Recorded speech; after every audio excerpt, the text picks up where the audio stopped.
સૌથી મોટો પ્રશ્ન બોર્ડની પરીક્ષામાં ફિઝિક્સનું પેપર લખતા વિદ્યાર્થીઓનો એ હોય છે કે સર ફિઝિક્સના પેપરમાં સૌથી વધારે બી સેક્શનમાં થિયરી આવે છે કે સમ્સ આવે છે. હવે જે વિદ્યાર્થીઓ પોતે રેન્કર છે એમને તો કોઈ તકલીફ જ નથી, એ તો બધા સમ્સ બી કરી નાખશે, બધી થિયરી બી કરી દેશે. તકલીફ સૌથી વધારે કોની છે કે જે વિદ્યાર્થીઓ ઓછા માર્ક લાવી રહ્યા છે, એમને પાસ થવાની તકલીફ છે, શું વાંચવું નથી ખબર પડતી. અમુક બાયોલોજીના વિદ્યાર્થીઓ એવા છે કે જ્યારે સમ્સમાં વધારે તકલીફ પડે છે. તો આજના વિડીયોની અંદર હું તમારું કન્ફ્યુઝન ક્લિયર કરવા માટે આવ્યો છું કે તમારે બી સેક્શનની અંદર શું કરવાથી સારા માર્ક્સ આવે. ફિઝિક્સમાં થિયરી કરવાથી સારા માર્ક્સ આવે, સમ કરવાથી સારા માર્ક્સ આવે. સમ બધા એનસીઈઆરટી ના પૂછાય છે કે બહારના પૂછાય છે. હું વાત કરી રહ્યો છું અહીંયા ગુજરાત બોર્ડના વિદ્યાર્થીઓની. સો યસ દોસ્તો, મારું નામ છે પ્રિયેશ પટેલ. છેલ્લા 12 વર્ષથી ગાંધીનગરની અંદર ઓફલાઈન ફિઝિક્સ ભણાવી રહ્યો છું અને ઓનલાઈન પણ તમારે સૌને ફિઝિક્સ હું જ ભણાવી રહ્યો છું, ગુજરાતી અને ઇંગ્લિશ મીડિયમનો. તો જો મારો એક્સપિરિયન્સ છે એ આજ હું તમને પ્રૂફ સાથે શેર કરવાનો છું. એવું નથી કે વિધાઉટ પ્રૂફ હું શેર કરીશ. તમામ વસ્તુ તમને અહીંયા પ્રૂફ સાથે મળવાની છે. યસ દોસ્તો, આપ સર્વેનું ખૂબ ખૂબ હાર્દિક સ્વાગત છે પ્રિયેશ વિદ્યાપીઠ પ્લેટફોર્મ. વિડીયોને ચાલુ કરતા પહેલા આપણે 12થના વિદ્યાર્થીઓને બોર્ડ અને ગુજસેટની તૈયારી માટેના ફ્રી વોટ્સઅપ ગ્રુપ બનાવેલા છે, જેમાં મટીરિયલ, પીડીએફ, લાઈવ ક્લાસની લિંક, ઇમ્પોર્ટન્ટ ક્વેશ્ચન્સ બધું જ આવે છે. તો સૌથી પહેલા તમે એક પણ વોટ્સઅપ ગ્રુપમાં જોડાયા ના હોય તો ડિસ્ક્રિપ્શન બોક્સમાં વોટ્સઅપ ગ્રુપની લિંક છે. સૌથી પહેલા તો તમે વોટ્સઅપ ગ્રુપમાં જોડાઈ જાઓ. એકવાર જોડાયા હોય તો ફરીથી ના જોડાતા. રોજ રાત્રે 9 વાગે આપણી યુટ્યુબ ચેનલ ઉપર એમસીક્યુના અને થિયોરીના લાઈવ સેશન ચાલે છે, તો એ જોઈન કરવાનું ના ભૂલતા. એની લિંક પણ વોટ્સઅપ ગ્રુપમાં આવી જાય છે. બાકી યુટ્યુબથી પણ તમે આ જ ચેનલ પરથી રાત્રે 9 વાગે એ જોઈ શકશો. અને કોઈ પણ વિદ્યાર્થીને આપણા બોર્ડ અથવા તો ગુજસેટની બેચમાં જોડાવવું હોય, જે બંને મીડિયમના વિદ્યાર્થીઓ માટે છે, ઇંગ્લિશ મીડિયમમાં વિદ્યાર્થીઓ માટે તો ઇંગ્લિશ અને કોમ્પ્યુટરની ફેસિલિટી પણ છે, ગુજરાતી મીડિયમ માટે ખાલી કોમ્પ્યુટર છે, ઇંગ્લિશ નથી. ગુજસેટમાં બધા જ વિષયની ફેસિલિટી છે. તો તમે અમારા હેલ્પલાઇન નંબર ઉપર મેસેજ કરીને વધારે માહિતી મેળવી શકો છો. અમારો હેલ્પલાઇન નંબર તમને ડિસ્ક્રિપ્શનમાંથી મળી જશે.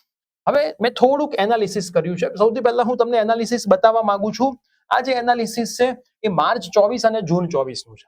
માર્ચ 24 ની અંદર જો તમને પહેલા તો એ ખબર હોવી જોઈએ, 2 માર્ક, 3 માર્ક અને 4 માર્કમાં જનરલ ઓપ્શન હોય છે. 2 માર્કમાં તમારે કેટલા પ્રશ્નો હોય છે તો કે ભાઈ 12 માંથી 8 લખવાના. આમાં કેટલા હોય છે?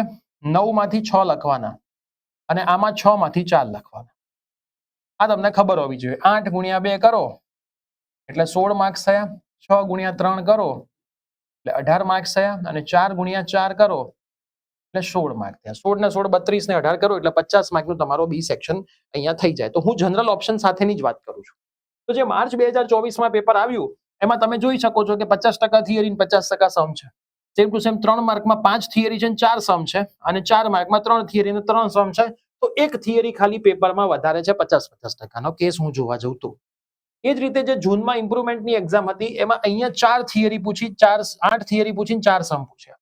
અહીં 5 થિયરી 4 સમ પૂછ્યા અને અહીંયા 4 થિયરી ને 2 સમ. તો આ પેપરમાં થોડુંક થિયરીનું વેટેજ વધારે જોવા મળ્યું. થોડુંક બહુ નહીં, થોડુંક થિયરીનું વેટેજ અહીંયા વધારે જોવા મળ્યું.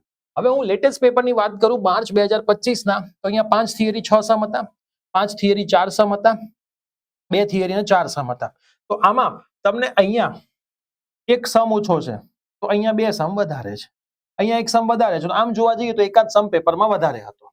એ જ રીતે જો હું જૂન 25 ની વાત કરું તો અહીંયા 7 થિયરી પૂછી છે, 5 સમ છે, 4 થિયરી પૂછી છે, 5 સમ છે. તો આ બંનેમાં તો થિયરીનું વેટેજ વધારે છે, પણ આમાં 2 થિયરી પૂછીને 4 સમ પૂછી નાખ્યા, મતલબ સમનું વેટેજ વધી ગયું 4 માર્કમાં, એટલે ઓટોમેટિકલી પેપર શું થઈ ગયું? બેલેન્સ થઈ ગયું. પણ જે વિદ્યાર્થીઓ જે વિદ્યાર્થીઓ સરસ રીતે આખી તૈયારી કરી જ રહ્યા છે એમને તો બધું કરી જ દેવાનું છે. પણ જે વિદ્યાર્થીઓ માને છે કે સર તમે અમને એવી કોઈ ટિપ્સ આપો જેથી ઓછી મહેનતે પણ અમે સારા માર્ક્સ લાવી શકીએ, કેમ કે હજી અમે સારા માર્ક્સ સુધી પહોંચ્યા નથી, તો તમે શું કરી શકો? તમે ધ્યાનથી જોજો. તમે જનરલ ઓપ્શન પકડીને ચાલો છો. આપણે ફિઝિક્સમાં 5 આઈએમપી પેપર પણ આપીએ છીએ, જેમાંથી જ આખો બી સેક્શન આવતો હોય છે. વોટ્સઅપ ગ્રુપમાં સમયાંતરે આવતા રહે છે. પહેલું પેપર આવી ગયું છે, તમે વોટ્સઅપ ગ્રુપમાં જોડાવશો, એના પછી જ્યારે બીજું પેપર આવશે એની સાથે સાથે અમે ફરીથી પહેલું પેપર રીસેન્ડ કરીશું. એવરી વીકમાં એક પેપર આવે છે. આ વીકમાં બીજું પેપર આવી જશે, ત્યારે પહેલું પેપર ફરીથી રીસેન્ડ થઈ જશે. બી સેક્શન માટે તમારે એટલી તૈયારી કરવાની છે. એ સેક્શન માટે તૈયારી તમે અમારી બેચમાંથી એમસીક્યુની કરી શકો છો. પેડ બેચ ફ્રીમાં કરવી હોય તો યુટ્યુબથી કરી શકો. હવે તમે ખાસ સમજીને જોજો અહીંયા કે મિત્રો, તમે જો ખાલી અને ખાલી મેથ્સના વિદ્યાર્થી છો અને સમ ઉપર ફોકસ કરો છો તો આમાં તમારે કેટલા પ્રશ્નો લખવાના હોય? તો 8 પ્રશ્નો લખવાના, 8, 6 અને 4 લખવાના હોય. તો થોડું તમે ધ્યાનથી જોજો. અહીં તમારે 8 લખવાના છે, અહીં તમારે 6 લખવાના છે અને અહીં તમારે 4 લખવાના છે, બરાબર? તો આમાં 8 લખવાના છે, 6 સમ પૂછાય છે તો 6 તો તમે લખી જ શકવાના હતા, આમાં 4 તો તમે લખી જ શકવાના હતા અને આમાં 4 તો તમે લખી જ શકવાના હતા. તો નુકસાન તમને કેટલું જાય છે? અહીંયા 6 માર્કનું નુકસાન જાય છે 2 પ્રશ્નો એટલે, અને અહીંયા 2 પ્રશ્નો એટલે 4 માર્કનું નુકસાન જાય છે. તો 6 ને 4 10 માર્કનું નુકસાન જાય છે. 40 માર્કનું તમે એટેમ્પ્ટ કરી શકો છો ખાલી સમ્સ પ્રિપેર કરવાથી.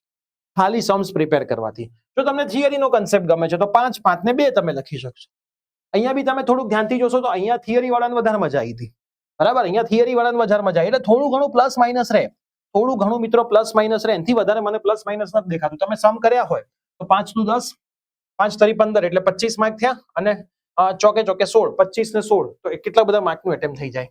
જો થિયરી કરી હોય તો 7 દુ 14, 4 તરી 12, 14 અને 12 અને 2 દુ 4, 4 દુ ને 8, 8 માર્કનું એટેમ્પ.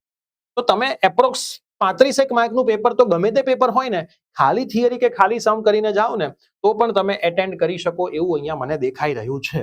તો હવે જે વિદ્યાર્થી મિત્રો, અથવા તો તમે કેવું કરી શકો કે ભાઈ અમુક ચેપ્ટરમાંથી થિયરી ને સમ્સ બધું કરી નાખો જે તમને કન્ફર્મ ફાવે છે. 2 ચેપ્ટર તો તમે જનરલ ઓપ્શનમાં કાઢી જ શકશો. 2 ચેપ્ટર તો મિત્રો તમે જનરલ ઓપ્શનમાં આંખો બંધ કરીને કાઢી શકશો. એ 2 ચેપ્ટરના ખાલી એમસીક્યુ નો તમને લોસ જશે. એ એમસીક્યુ માં પણ તમે ગમે તે આન્સર ટીક કરીને આવો છો તો સાચો પડવાની શક્યતા વધારે હોય છે. એટલે જનરલ ઓપ્શનનો બેનિફિટ પણ તમને ઉઠાવતા આવડવો જોઈએ. તો તમારે એનો અલગથી વિડીયો જોઈતો હોય તો કમેન્ટમાં લખજો સાહેબ જનરલ ઓપ્શનનો બેનિફિટ કેવી રીતે ઉઠાવવો, હું તમને પ્રૂફ સાથે એ બેનિફિટ સમજાવીશ. એટલે અમુક વસ્તુ હું પ્રૂફ સાથે જ વાત કરવાનો છું. રેગ્યુલર બેઝિસ પર તમને હવે સ્ટ્રેટેજીના વિડીયો આપણી ચેનલ પર મળતા જશે. અલગ સર અલગ સ્બજેક્ટ વાઇઝ સ્ટ્રેટેજી લઈને આવશે. તો ચેનલ ઉપર નવા હોય તો સૌથી પહેલા તો ચેનલમાં સબસ્ક્રાઇબ બટન આવે છે, ક્લિક કરી દો અને બેલ નોટિફિકેશન પ્રેસ કરી દો. પ્લસ તમારા જેટલા મિત્રો છે, જે તમારી સ્કૂલમાં છે, તમારી ટ્યુશન ક્લાસીસમાં છે, તમારા સર્કલમાં મિત્રો છે, એમને બધાને આ ચેનલની લિંક મોકલો. વોટ્સઅપ ગ્રુપમાં તમે જાતે પણ એમને એડ કરી શકશો. મેક્સિમમ ફ્રેન્ડ સુધી આપણે પહોંચવાનું છે, કેમ કે આખું 12મું બોર્ડ અને ગુજસેટ પત્યા પછી પણ આખી તમારી જે એડમિશન પ્રોસેસ છે એ પણ તમને આપણી ચેનલ ઉપરથી ફ્રી ઓફ કોસ્ટ શીખવા માટે મળવાની છે. જો આટલું બધું તમને ફ્રીમાં શીખવા મળવાનું હોય, સમજવા મળવાનું હોય, એડમિશનના છેલ્લા રાઉન્ડ સુધી અમે તમારી સાથે રહેવાના હોઈએ, ગુજરાતના અલગ સિટીમાં સેમિનાર કરવાના હોઈએ, પ્લસ લાસ્ટ યરના પણ વિડીયો પડ્યા છે, આપણે જે કરાવીએ છીએ એ જ પેપરમાં આવે છે, બધા પ્રૂફ સાથે છે. વિદ્યાર્થીઓના પેરેન્ટ્સના પ્રૂફ પર મૂકેલા છે, પેપર્સના પ્રૂફ પર મૂકેલા છે. થોડું તમે વિડીયો સેક્શનમાં જશો માર્ચ મહિના, જુલાઈ મહિના, જૂન મહિનામાં, તો તમને બધું જ મળશે. તો ચેનલ પર બનેલા રહેજો. આવા જ વિડીયો તમને મળતા રહેશે. ઇમ્પ્રુવમેન્ટ એક્ઝામનો પણ વિડીયો તમને સેપરેટ આપણે બનાવી દઈશું. આ વિડીયોમાં તમારે કમેન્ટ કરવાની છે, જો જનરલ ઓપ્શનનો બેનિફિટ કેવી રીતે ઉઠાવવો, મેક્સિમમ 50 કમેન્ટ આવશે તો શ્યોર એનો વિડીયો આપણે તમને બનાવીને આપીશું. તો મેક્સિમમ શેર કરજો. મળીએ છીએ આવી જ કોઈ નવી અપડેટ સાથે. Bye bye, take care.